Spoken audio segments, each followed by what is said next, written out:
जय मां विंध्यवासिनी, हर हर महादेव। आप सभी का स्वागत है हमारे यूट्यूब परिवार में। आज का विषय अत्यंत रोचक, अत्यंत मनमोहक और चारों पुरुषार्थ को प्रदान करने वाले विषय से संबंधित है। भगवान दत्तात्रेय का वज्र कवच, किस प्रकार उन्हें सिद्ध करें, अपने जीवन में उतारें, उनका प्रयोग करें। यह कवच जो है, ये आपके जीवन के प्रत्येक कष्ट, हर प्रकार की परेशानियों को दूर करने में समर्थ है। ऋषियों ने भगवान वेद व्यास जी से पूछा था कि ऐसा कोई कवच बताइए जो कलयुग में धर्म, अर्थ, काम और मोक्ष की सिद्धि करे। साथ ही जो भी हमारे गृहस्थ जीवन में रहने वाले लोग हों, उनके जीवन में जो भी क्लेश हो, उससे भी मुक्ति मिले और आगे का मार्ग भी प्रशस्त हो। तब भगवान वेद व्यास जो हैं, उन्होंने इस चीज़ का वर्णन किया है। और ध्यान रहे कि इस कवच का वर्णन रुद्र यामल तंत्र के अंतर्गत हिमखंड में आता है। तो रुद्र यामल तंत्र का यह कवच है, उसके अंतर्गत भगवान दत्तात्रेय का यह कवच है। इस कवच का एक बार भी अगर आप पाठ करते हैं तो कहते हैं कि उससे भी भगवान दत्तात्रेय प्रसन्न होते हैं और तत्काल जो है अपने प्रभाव से आपके कष्ट को हरते हैं। इसका वर्णन आता है कि हिमालय पर्वत पर भगवती पार्वती और महादेव एक साथ बैठे थे। पार्वती जी कहती हैं कि मुझे मनुष्य लोग देखने की इच्छा है, तो हम लोग मनुष्य लोग भ्रमण की ओर चलेंगे, पृथ्वी लोक पे चलेंगे। तब जो है पृथ्वी लोक पर महादेव के साथ जाती हैं तो एक बड़ा अत्यंत रोचक चीज़ देखती हैं। इस चीज़ का पूरा वर्णन आपको वज्र पंजर कवच में मिलेगा जब आप पाठ करेंगे तो, जिसमें उन्हें यह चीज़ दिखाई देता है कि एक मृग बाघ को दौड़ा रहा है। तब पार्वती जी पूछती हैं कि आखिर में यह किस प्रकार से संभव है। तब उन्होंने बताया, महादेव ने बताया कि इसे विंध्याचल पर्वत पर, ये जो चीज़ देखती हैं माँ भगवती, वो विंध्य पर्वत पे देखती हैं। तो विंध्याचल पर्वत पे ही प्रथम बार वज्र पंजर कवच को प्रदान किया गया था भगवान दत्तात्रेय के द्वारा अपने एक भक्त को। वो भक्त कौन थे? वो भक्त थे दलादन मुनि। दलादन मुनि वहीं विंध्य पर्वत पे निवास करते हुए केवल पत्तों का आहार करते हुए भगवती की सेवा पूजा करते थे, साधना करते थे।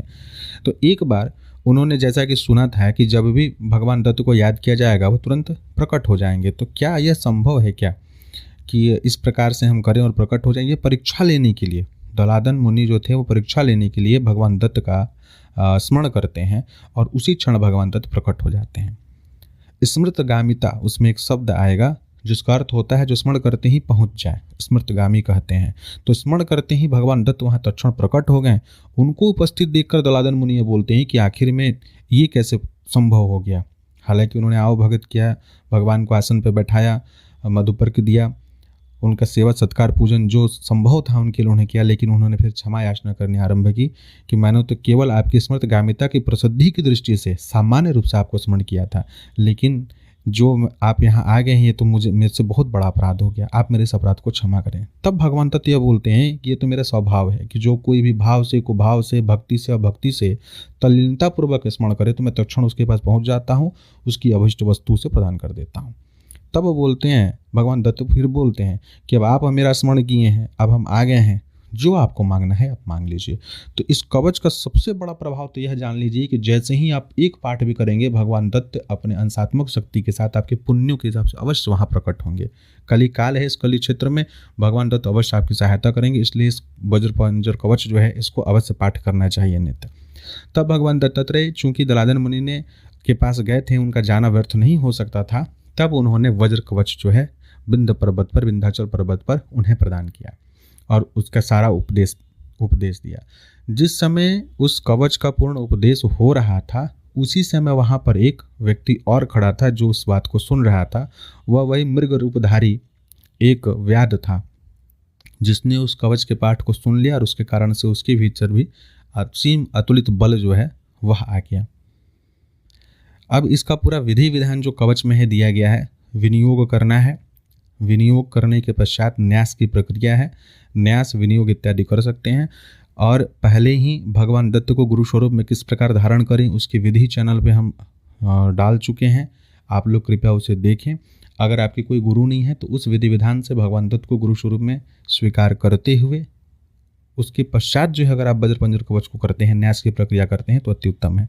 अगर आप किसी भी प्रत्यक्ष अप्रत्यक्ष रूप से किसी भी प्रकार के गुरु संबंधित क्रियाओं को नहीं किए हैं, गुरु धारण नहीं किए हैं, तब ऐसी स्थिति में आप सामान्य जो है ध्यान करके और उसके पश्चात कवच का पाठ करें। कवच पाठ से पहले पूरा जो इसका पूर्वालोकन है, पूरा जो कथा है उसका एक बार पाठ करना चाहिए। अगर आप एक से अधिक बार पाठ कर रहे हैं, सिद्ध करने की विधि में आप हैं, आप इसे सिद्ध करने के लिए प्रतिदिन 11 पाठ कर रहे हैं, तो जो इसका मूल पाठ है उसको करना चाहिए। मूल पाठ का आरंभ होने से पहले जो ध्यान मंत्र इत्यादि है उन सभी चीज़ों को कर लेना चाहिए। कवच का पाठ आरंभ होता है दत्तात्रेय शिरः पातु यहाँ से, ठीक है, वहाँ लिखा हुआ है कवच का पाठ इस प्रकार करना चाहिए, तो वहाँ से मूल कवच शुरू होगा। तो मूल कवच का पाठ ही आपको एक से अधिक बार करना है। इस कवच को सिद्ध करने के लिए पूर्णिमा से पूर्णिमा जो है पूरा पाठ करना चाहिए। एक पूर्णिमा से लेकर के अगले पूर्णिमा तक प्रतिदिन 11 पाठ करते हैं या कम से कम आप 5 पाठ भी करते हैं तो विशेष कृपा की प्राप्ति होती है। और अधिकाधिक जो है आप जितना इसमें सक जाएँ, तो इसमें मूल कवच जो है उसका ही पाठ आपको अधिक मात्रा में करना है। इस कवच को सिद्ध करने के पश्चात जो है भगवान दत्त के 108 नाम से प्रत्येक नाम की 11-11 आहुति घी और खीर को मिला करके देनी चाहिए। समिधा नवग्रह लकड़ी विशेष करके रखनी चाहिए। पीपल की लकड़ी की मात्रा और गाय गोबर के उपलों की मात्रा अधिकाधिक रखनी चाहिए।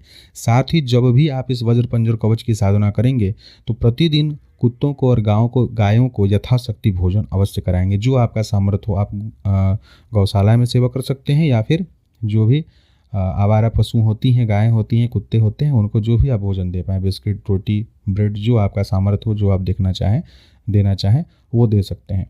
तो इस प्रकार से आपको इस कवच का पूर्ण पाठ करना है। इसमें आपको जो वस्त्र धारण करना है या तो वो सफ़ेद होगा, श्वेत होगा या तो फिर पीला होगा। महिलाएं, स्त्रियां जो हैं वो जब भी इस कवच को सिद्ध करने के लिए पाठ करेंगी तो वो 2 रंग के वस्त्र कम से कम रखेंगे। पीला है तो उसमें लाल पाड़ होना चाहिए। आसन जो है कुशा का आसन सर्वश्रेष्ठ होता है। कंबल के आसन में रख सकते हैं लेकिन काला कंबल ना हो। सिद्धासन में ही बैठ करके यानी कि पालथी मार के सामान्य सुखासन में बैठ करके आप इसमें विधि विधान को करें तो ज़्यादा अच्छा रहेगा। और इसके साथ ही साथ आपको नित्य प्रति जो दीप प्रज्वलित करना है वो घी का दीपक अति उत्तम होता है। अगर घी का सामर्थ्य ना हो तो शुद्ध तेल का जो है दीपक प्रज्वलित करना चाहिए। भोग में मीठे का भोग लगाना चाहिए प्रतिदिन जब तक आप पाठ पूजा करेंगे। जब तक यह साधना चलेगा आपको पूर्ण रूप से सात्विक आचार विचार व्यवहार रखना है, ब्रह्मचर्य का पालन करना है, पान तंबाकू इत्यादि भी नहीं खाना होता है। इस बात का भी आपको विशेष रूप से ध्यान रखना होता है। अब जब इस पूरे कवच का पाठ इत्यादि आप करेंगे, कवच की सिद्धि आपको प्राप्त होगी। देखिए इसमें अनुभव बहुत ज़्यादा होता है। अनुभव की दृष्टि से आप इसमें अटक मत जाइए। जब अनुभव होना आरंभ होगा तो थोड़ा आपको सतर्क रहना है, केवल अनुभव की दृष्टि से नहीं करना है, क्योंकि कवच जो है इसमें बहुत सारी शक्तियों का आह्वान है। भगवान दत्त की पूर्ण कृपा इस कवच में रहती है। माला मंत्र के लिए इसमें आगे दिया गया है। दत्तात्रेय माला मंत्र का विधान जो है वो अलग से है। आपको माला मंत्र अगर करना हो, इसी चैनल पर पिछले साल का 1 साल, ये वीडियो जब आप देख रहे हैं इसे 1 साल पहले का दिया गया है माला मंत्र का विधान। आप चाहें तो सिर्फ माला मंत्र का PDF डाउनलोड करके उसका जो विधान दिया गया है यहाँ पे न्यास इत्यादि करके वो कर सकते हैं। अगर आप गुरु धारण नहीं किए हैं तो आपको यह प्रक्रिया करने की आवश्यकता नहीं है, आप सामान्य पाठ केवल कर सकते हैं। ठीक है, इस तरीके से यह पाठ आपको करना चाहिए। एक भील जो मृग का रूप धारण करने का सामर्थ्य जिसको प्राप्त हो गया था, उसने इस कवच को सुन लिया था जब दलादन मुनि को भगवान दत्तात्रेय इसका उपदेश दे रहे थे, जिसके कारण उसका सिर वज्र का हो गया और वही मृग रूप धारण करके सिंह के पीछे जा रहा था। तो इस प्रकार से इस कवच का विधान है। इस कवच को सिद्ध करें। इसका अनेक प्रभाव है। फलश्रुति में बहुत कुछ बताया गया है कि फलश्रुति से इसको कैसे क्या हो सकता है।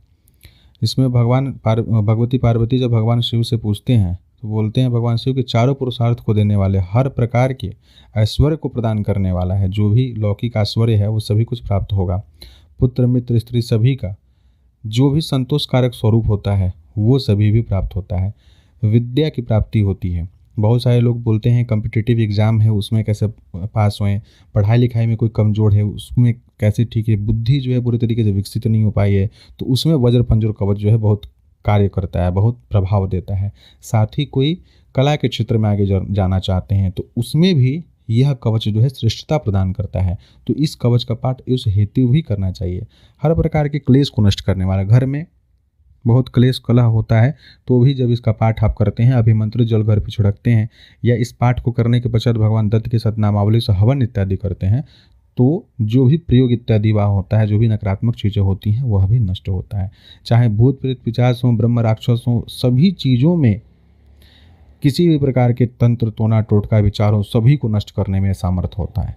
इसके साथ ही बहुत जो विशेष प्रकार के रोग होते हैं, सन्निपात यानी कि नर्वस ब्रेकडाउन जो होता है, नेत्र के रोग होते हैं, ठीक है, प्रमेह इत्यादि जो रोग होते हैं, मधुमेह होता है, ये सारी चीज़ें जो होती हैं, पेट में दर्द होना, पित्त का रोग, उसके पश्चात कफ जिसमें सर्दी, खांसी, बुखार, ये सारी चीज़ें जो होती हैं कि कुछ लोगों को ज्वर बार बार आते हैं, अनेकों प्रकार के ज्वर होते हैं। ज्वर भूत प्रेत पिशाच के कारण भी होते हैं, सामान्य जो है मौसम के चलते भी होता है।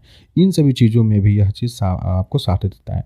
कोई देव दोष लग जाए, कोई भूत प्रेत पिशाच का दोष लग जाए, अनजाने जाने में किसी चीज़ का उल्लंघन हो जाए, तो उस समय भी इसके पाठ से आपको लाभ प्राप्त होता है।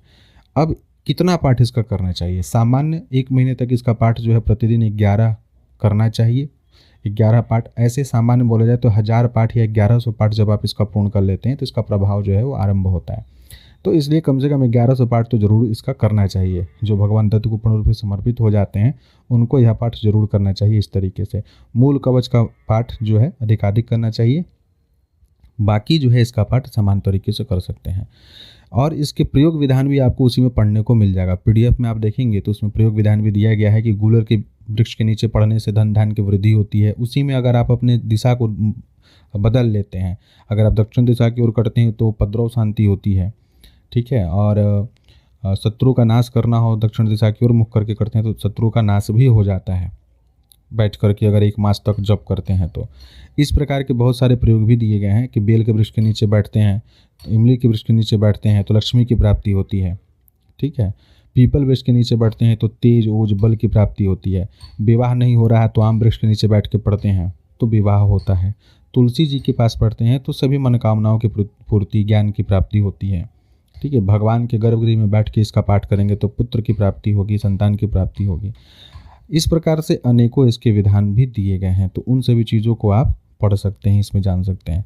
तो भगवान दत्तात्रेय का यह आप अवश्य कवच सिद्ध करें और जीवन में प्रयोग करें।